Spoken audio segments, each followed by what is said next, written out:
Do I understand you to say that it is out of the state of beingness I select that my worldly success? I am still trying to talk about my career here will be determined. I am not concerned about your worldly success, only you are. It is true that when you achieve certain states of being over a long period of time, success in what you're doing in the world is very difficult to avoid. Yet, you are not to worry about making a living. True masters are those who have chosen to make a life rather than a living. From certain states of being will spring a life so rich, so full, so magnificent, so rewarding that worldly goods and worldly success will be of no concern to you. Life's irony is that as soon as worldly goods and worldly success are of no concern to you, the way is open for them to flow to you. Remember, you cannot have what you want, but you may experience whatever you have. I cannot have what I want. No. You said this before very early in our dialogue. Still, I don't understand. I thought you've been telling me I could have whatever I want, as you think, as you believe, so shall it be done unto you, and all that. The two statements are not inconsistent with each other. they are they aren't. They sure feel inconsistent to me. This is because you lack understanding. Well, I admit that. That's why I'm talking with you. I will then explain. You cannot have anything you want. The very act of wanting something pushes it away from you, as I said it earlier in chapter 1. Well, you may have said it earlier, but you're losing me fast. Fight to keep up. I'll go over it again in greater detail. Try to stay with it. Let's go back to a point you do understand. Thought is creative. Okay? Okay. Word is creative. Got it? Got it. Action is creative. Thought, word, and deed are the three levels of creation. Still with me? Right there. Good. Now let's take worldly success as our subject for the moment, since that's what you've been talking about, asking about. Terrific. Now, do you have a thought? I want worldly success. Sometimes, yes. And do you also sometimes have the thought, I want more money? Yes. You can therefore neither have worldly success nor more money. Why not? Because the universe has no choice but to bring you the direct manifestation of your thought about it. Your thought is, I want worldly success. You understand the creative power is like a genie in a bottle. Your words are its commands. You understand? Then why don't I have more success? I said your words are its commands. Now your words were, I want success. And the universe says, okay, you do. I'm still not sure I follow. Think of it this way, the word I is the key that starts the engine of creation. The words I am are extremely powerful. They are statements to the universe or commands. Now, whatever follows the word I, which calls forth the great I am, tends to manifest in physical reality. Therefore, I plus want success produce you wanting success. I want money. Must produce you wanting money. It can produce no other thing because thoughts, words are creative, actions are too. And if you act in a way which says that you want success and money, then your thought, words, and actions are in accord, and you are sure to have the experience of the wantingness. You see. So, what is the author trying to tell you here, or throw some light here, is when we are, coming from a premise of want. Now, he mentioned it in the first chapter as well. The premise of want is a premise of lack. I want this, मतलब मेरे पास नहीं है तभी मुझे वो चाहिए. It's like I want more money. That is, deep down it is saying that I don't have enough money, so I want more money. And what happens, when we start manifesting with this terminology of saying that I want more money, I want to be healthy, I want to be wealthy. God actually, the universe or the God or whatever name you want to call it, actually grants you what you wish for. But the catch here is when I say I want money, the universe or God says, okay, keep wanting.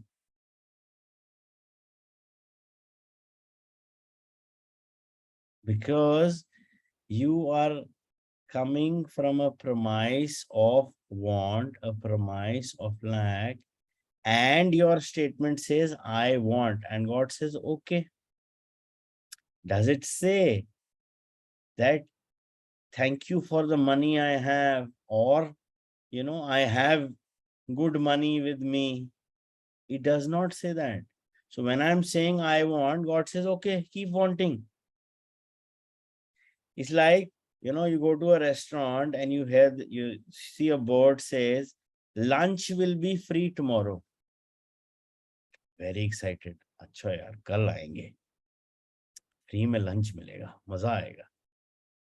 And when you come the next day, what does the board read? Lunch will be free tomorrow.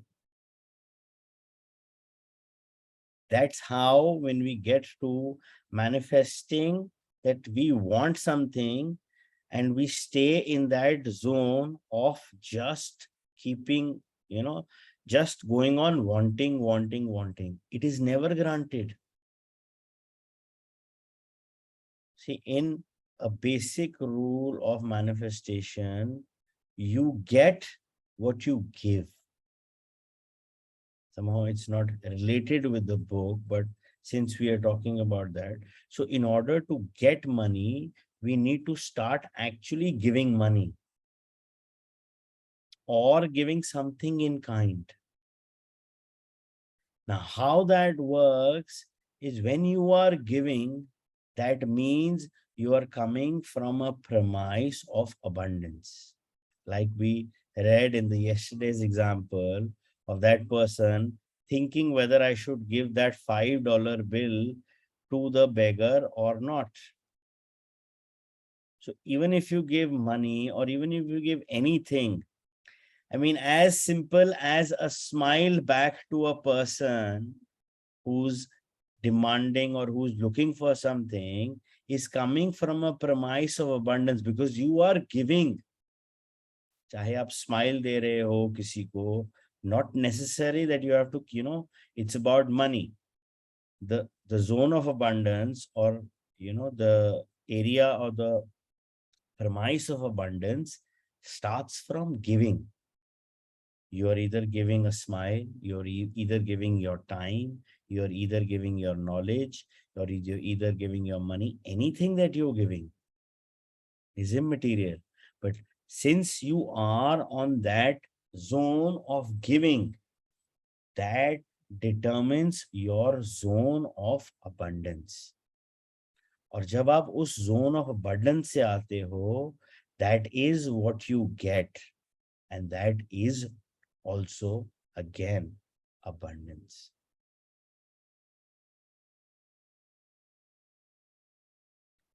Yes, my God, does it really work that way? Of course, you are a very powerful creator.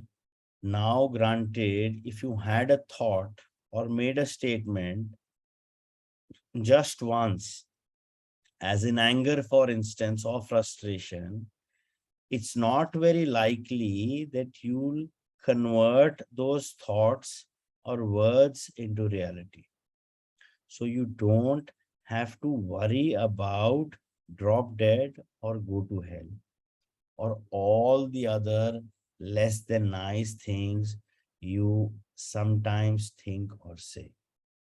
Thank God. You are welcome. But if you repeat a thought or say a word over and over again, not once, not twice, but dozens, hundreds, thousands of times, do you have any idea of the creative power of that? A thought or word expressed and expressed and expressed becomes just that, expressed. That is pushed out. It becomes outwardly realized. It becomes your physical reality. Good grief. That's exactly what it produces very often. Good grief. You love the grief. You love the drama. That is until you don't anymore. There comes a certain point in your evolution when you cease to love the drama, cease to love the story as you've been living it. That's when you decide, actively choose to change it. Only most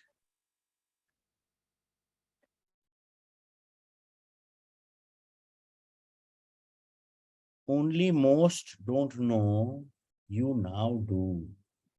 To change your reality, simply stop thinking like that. In this case, instead of thinking, I want success, think I have success. That feels like a lie to me. I'd be kidding myself if I said that my mind would shout, the hell you say. Then think a thought you can accept. My success is coming to me now, or all things lead to my success. So, this is the trick behind the new age practice of affirmations. Affirmations do not work if they are merely statements of what you want to be true. Affirmations work only when they are statements of something you already know to be true. The best so called affirmation is a statement of gratitude and appreciation. Thank you, God, for bringing me success in my life. Now, that idea, thought, spoken, and acted upon produces wonderful results. When it comes from true knowing, not from an attempt to produce results, but from an awareness that results have already been produced. Jesus had such clarity. Before every miracle, he thanked me in advance for its deliverance. It never occurred to him not to be grateful because it never occurred to him that he declared would not happen. He thought this thought never entered his mind. So sure was he of who he was and his relationship to me that his every thought, word, and deed reflected his awareness, just as your thoughts, words, and deeds reflect yours. If now there is something you choose to experience in your life, do not want it, choose it. Do you choose success in worldly terms? Do you choose more money? Then choose it. Really, fully, not half-heartedly. Yet, at your stage of development, do not be surprised if worldly success no longer concerns you. What is that supposed to mean? There comes a time in the evolution of every soul when the chief concern is no longer the survival of the physical body, but the growth of the spirit. No longer the attainment of worldly success, but the realization of self. In a sense, this is a very dangerous time, particularly at the outset, because the entity housed in the body now knows it is just that, a being in a body, not a body being.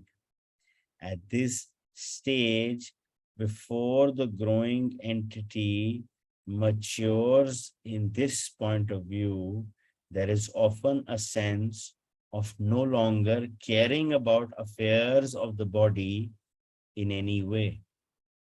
The soul is so excited. Can't hear you, Arjun.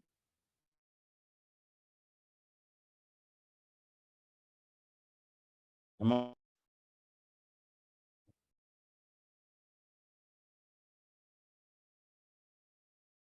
am I audible now, guys? Yeah, it's better now. Yeah.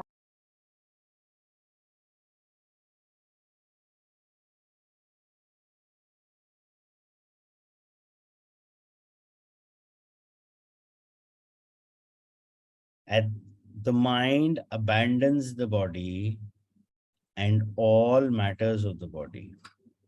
Everything is ignored, relationships are set aside, families are disappeared, jobs are made secondary, bills go unpaid, the body itself is not even fed for long periods. The entire focus and attention of the entity are now on the soul and matters of the soul.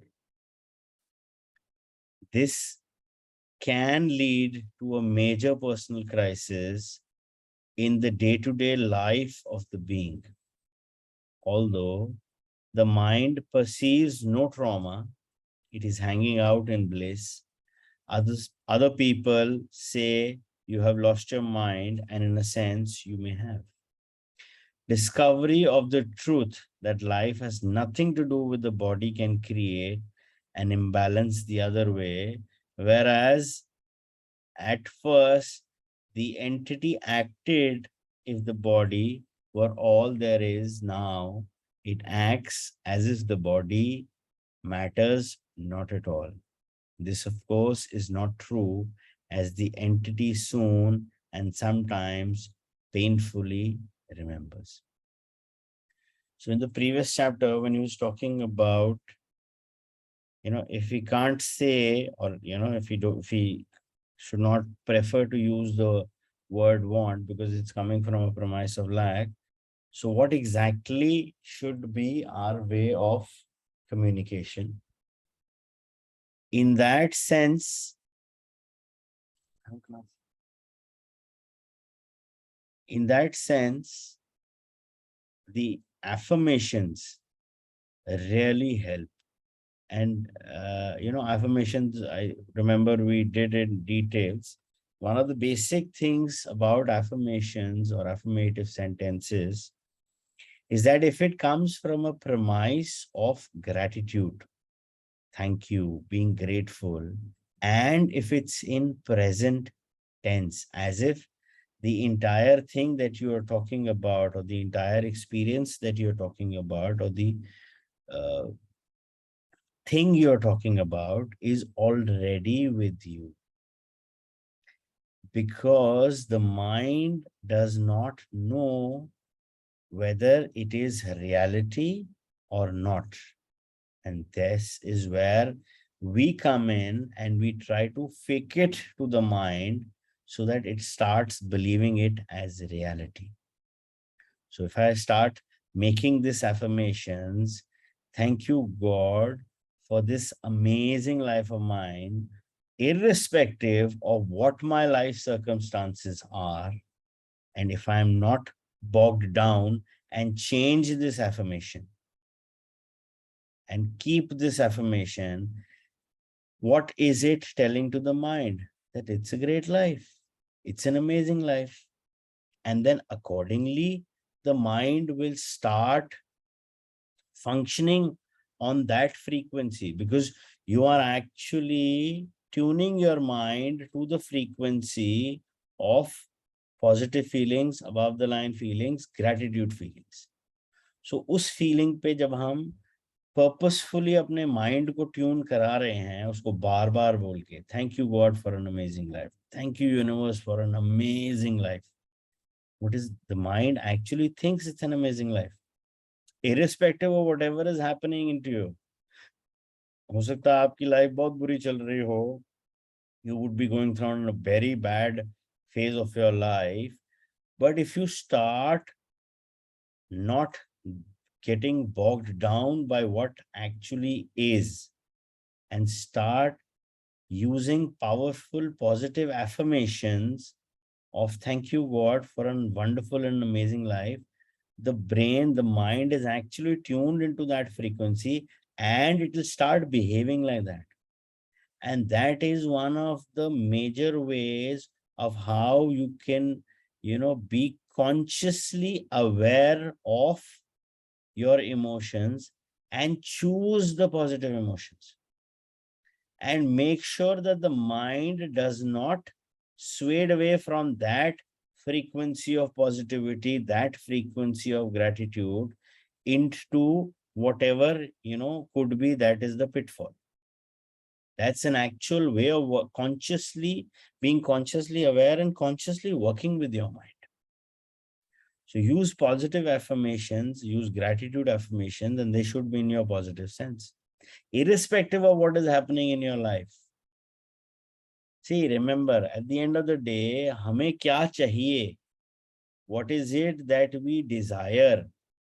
We need to always think about that. Because जिस चीज पे हम अपनी attention रखेंगे, जिस चीज पे हम अपनी awareness डालेंगे, that is actually what is going to be, manifested into your own reality. और कुछ नहीं होगा. So if we are thinking, हाय यार बड़ी बुरी हालत है, ये है, वो है, काम नहीं है, पैसे नहीं है, ये है, कैसे करेंगे, how will I pay the bills? What do you think the mind is going to attract? All kind of these situations, na? But if I, in spite of whatever is happening around, if I start telling my mind, oh my God, it's an amazing life. Oh my God, it's an amazing life. It sounds funny. It is. It sounds insane. It is. But that's the way you work with the mind. Because अगर आपको वो positive space attract करना है, तो उसको पहले mind में create करना पड़ेगा. उस feeling को live करना पड़ेगा mind में through positive affirmations, to creative visualizations and all other manifestation tools. So that is whatever is in your mind and whatever is being projected to the mind is actually created in your reality. And that is where the process of creation comes, where the thought is there, the words is there, and the action is there. So you're working with the creative process at all three levels. So you are making sure that you think positive and you keep your mind positive. You're using positive words in terms of positive affirmations, gratitude affirmations, and then accordingly you are taking positive actions in order to improve the situation. whatever it is currently, because since you're giving your attention, your awareness to what you actually desire rather than what actually is.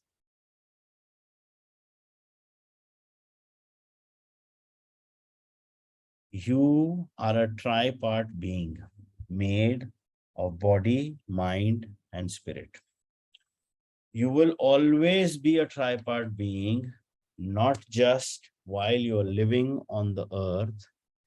There are those who hypnotize that upon death, the body and the mind are dropped. The body and the mind are not dropped. The body changes form, leaving its most dense part behind, but retaining always its outer shell.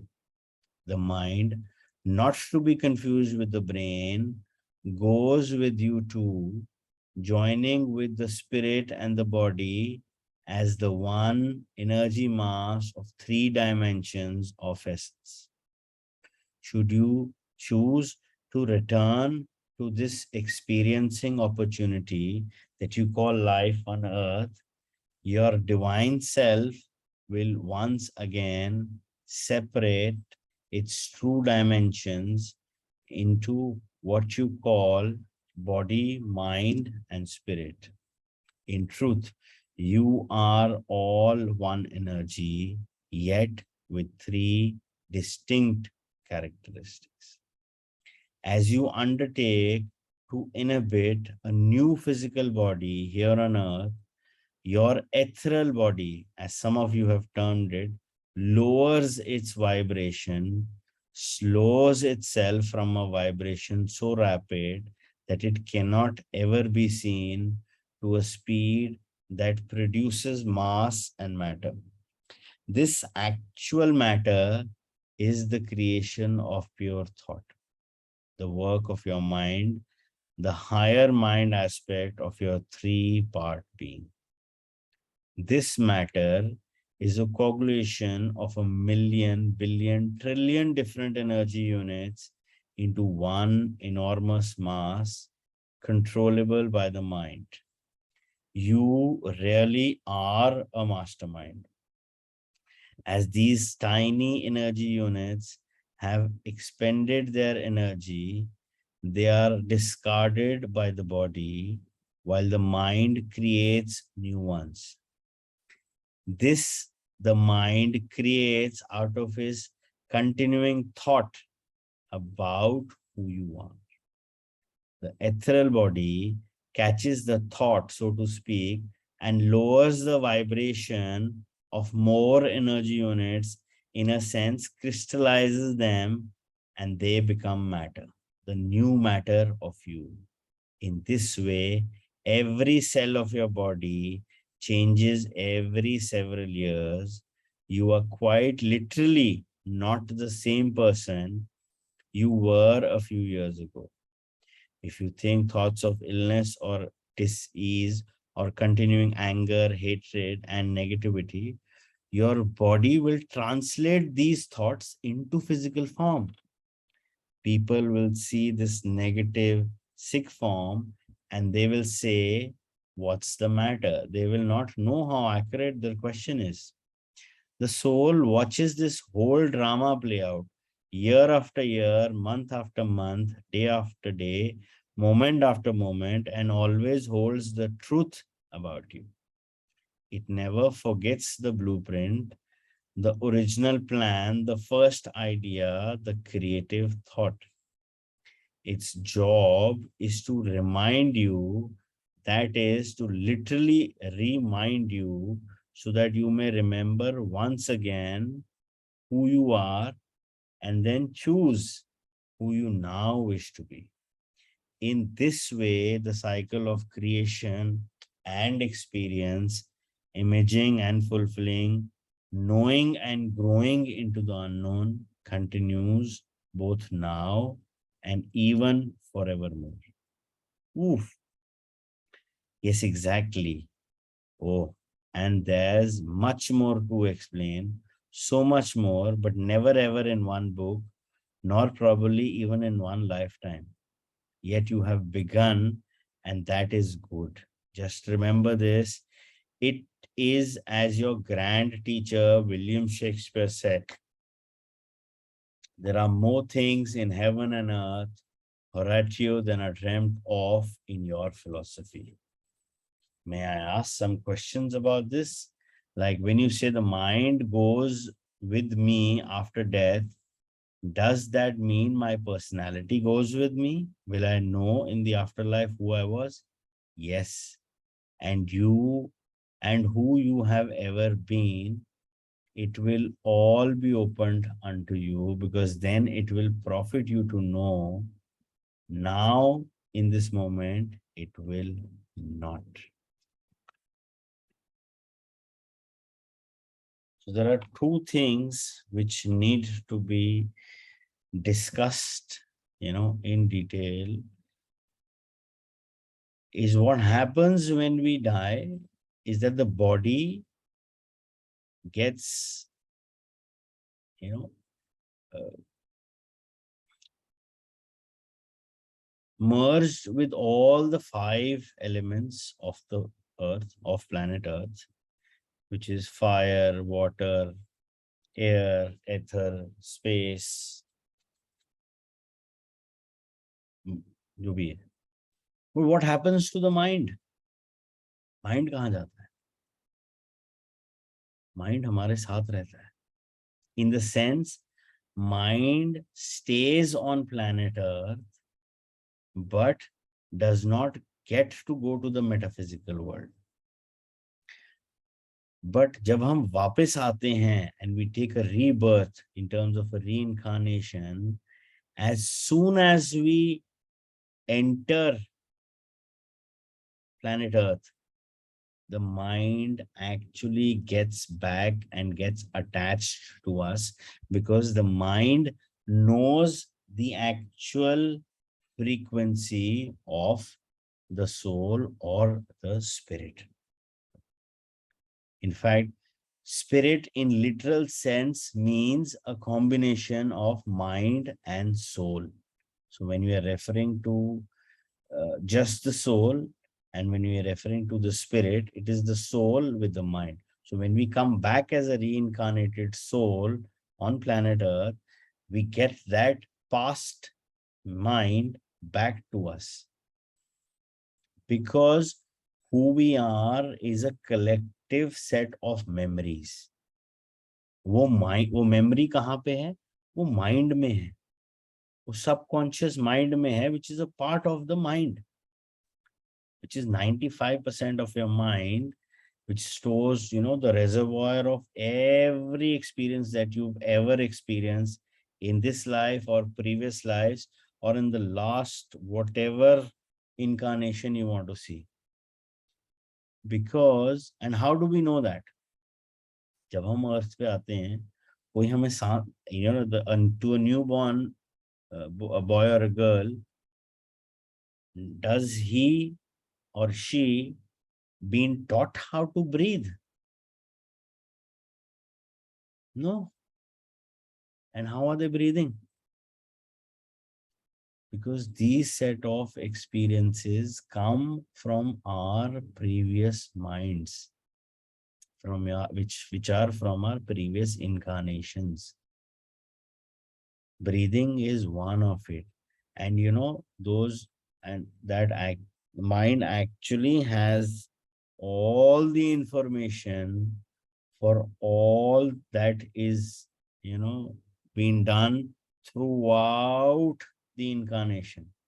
That includes our incarnation as a plant, animal, rock, any animal species, mammals. All memories, experiences are actually part of our mind. In fact, जब हम therapy करते हैं and we try to retrieve information from the subconscious, that is where we actually open that gate of the mind and get to that subconscious memories of past lives. Yeah, Supriya.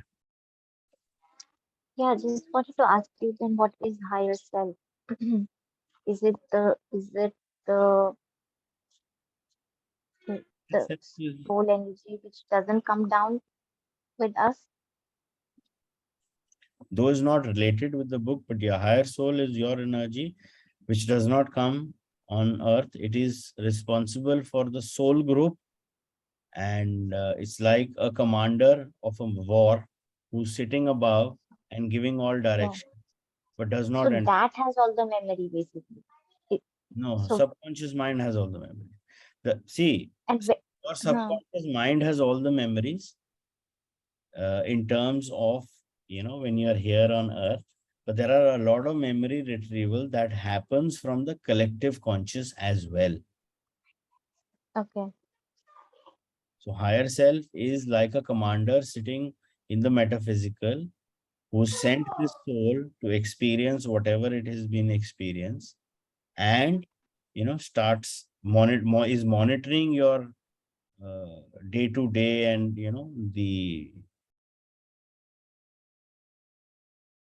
it's like your evaluation is being done by the higher self all the time. But in order to access the higher self, you can access and ask questions from your higher self with the help of hypnosis. But I mean, you can also access your subconscious for any kind of a question you want. So they all are accessible. But yes, higher self does not come here on planet earth physically, or takes a form. It's there in the metaphysical. But yeah, there is a strong connection between the soul and the higher self. okay,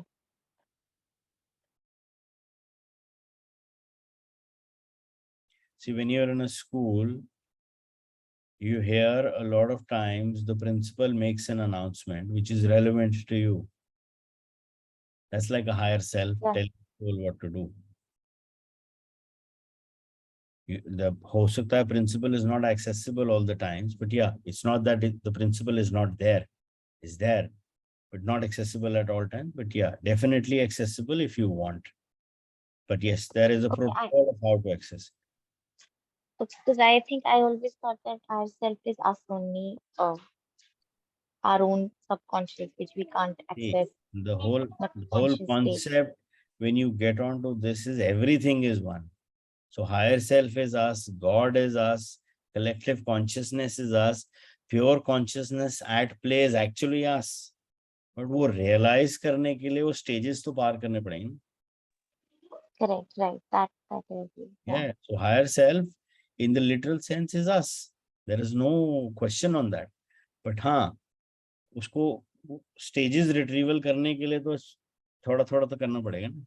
We can't access what is right. available in a college curriculum when you're, say, probably in class 4 or class 5. So you need to get on to that level and that level of understanding, and then yes, you'll get to that understanding as well. Sure. Perfect. Thank you.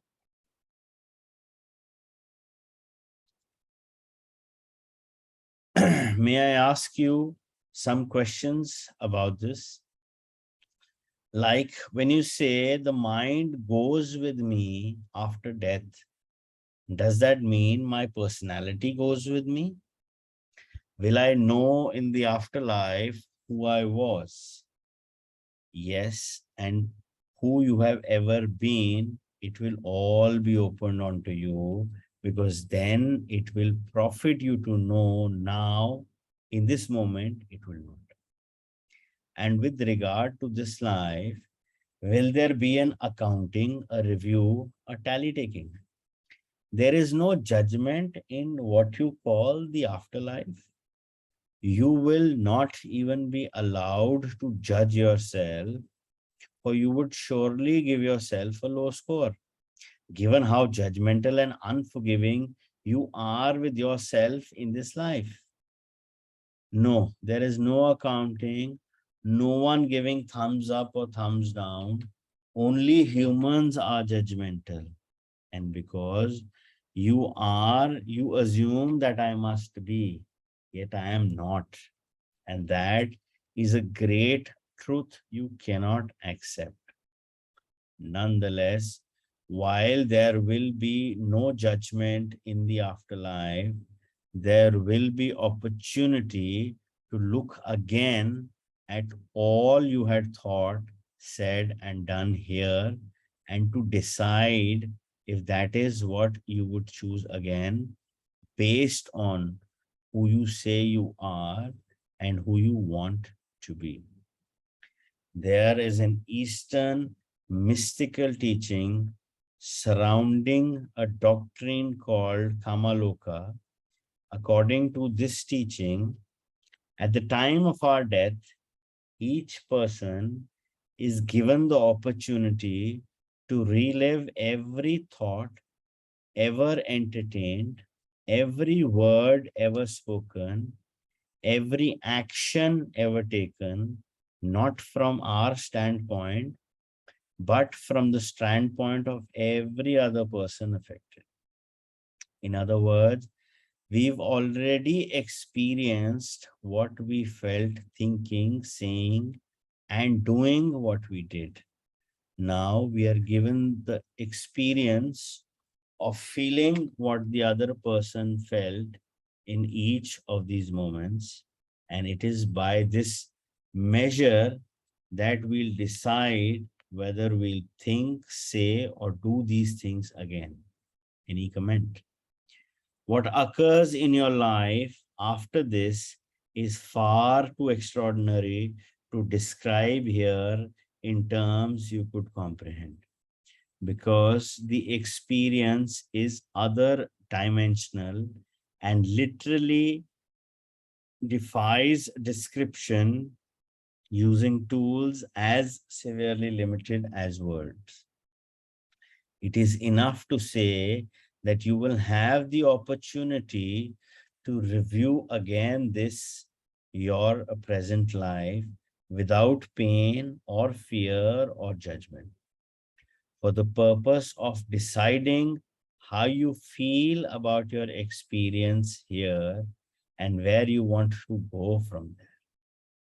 Many of you will decide to come back here, to return to this world of density and relativity for another chance to experience out the decisions and choices you make about yourself at this level of creation. Others of you, a select few, will return with a different mission. You will return to density and matter for the sole purpose of bringing others out of density and matter. Always there are on earth those among you who have made such a choice. You can tell them apart at once. Their work is finished. They have returned to earth simply and merely to help others. This is their joy. This is their exhalation. They seek not but to be of service. You cannot miss these people. They are everywhere. There are more of them than you think. Chances are you know one or know. Am I one? No. If you have to ask, you know you are not one. One such as this asks questions of no one, there is nothing to ask. You, my son, in this lifetime are a messenger, a harbinger, a bringer of news, a seeker, and frequently a speaker of truth. That is enough for a lifetime. Be happy. Oh, I am, but I can always hope for more. Yes. And you will, always you will hope for more. It is in your nature. It is divine nature to seek always to be more. So seek, yes, by all means, seek. Now I want to answer definitely the question with which you started this segment of our ongoing conversation. Go ahead and do what you really love to do nothing else. You have so little time. You how can you think of wasting a moment doing something for a living you don't like to do? What kind of a living is that? That's not a living, that is a dying. If you say, but I have others who depend on me, little mouths to feed, a spouse who's looking to me, I will answer. If you insist that your life is about what your body is doing, you do not understand why you came here. At least do something that pleases you, that speaks of who you are. Then at least you can stay out of resentment and anger towards those you imagine are keeping you from your joy. So when we are actually